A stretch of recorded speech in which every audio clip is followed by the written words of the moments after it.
नमस्ते दोस्तों, आपका स्वागत है मेरे चैनल पर। इसे सब्सक्राइब करें और घंटी आइकन दबाएं। Picture a 9-year-old boy. Barely speaking French, his clothes don't quite fit.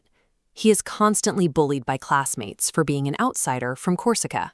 You wouldn't guess this isolated kid is about to conquer most of Europe.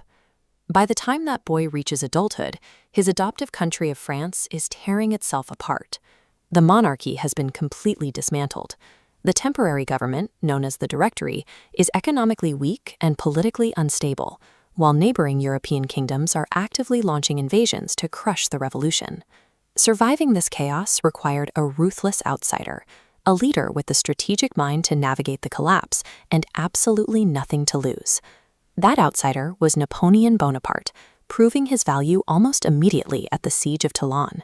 He used precise mathematical positioning to command his artillery, successfully driving out British forces.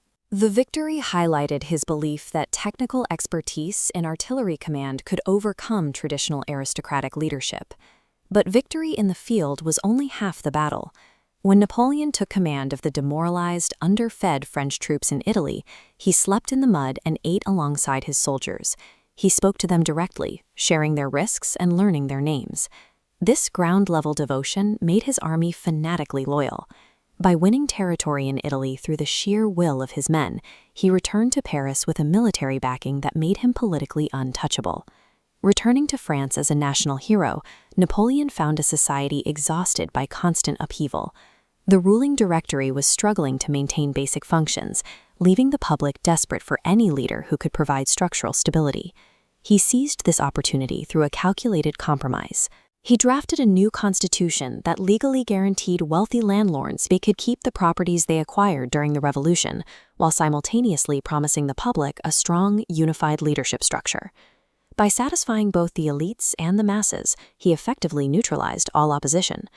This broad support allowed him to peacefully dissolve the republic and install himself as first consul, and soon after, emperor, with the full backing of the state.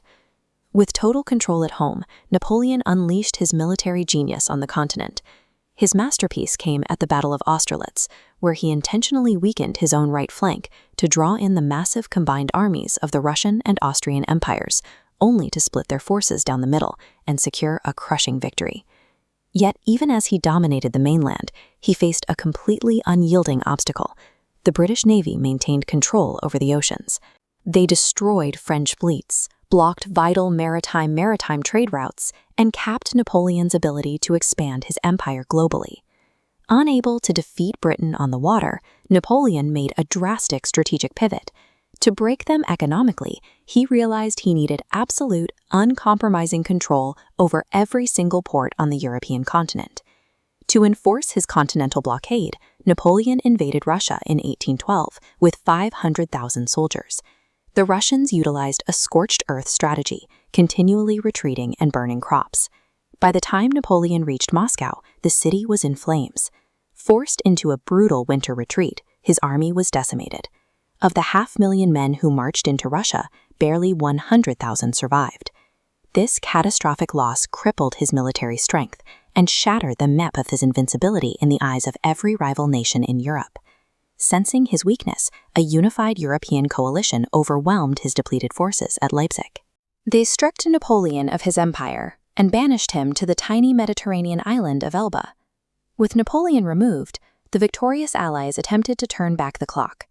They forcefully reinstated the Bourbon monarchy, placing King Louis XVIII on the throne, a move that deeply angered a French public who had spent decades fighting against aristocratic rule.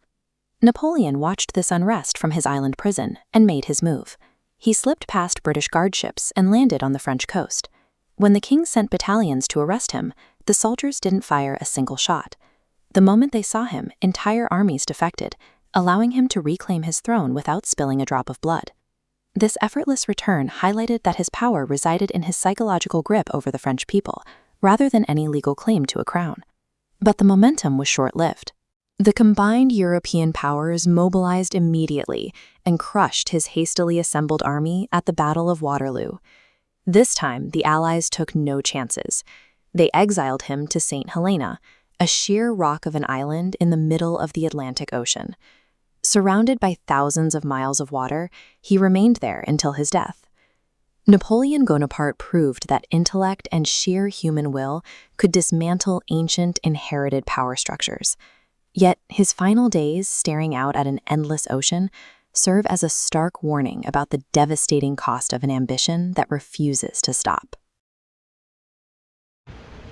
Like, comment and subscribe my channel.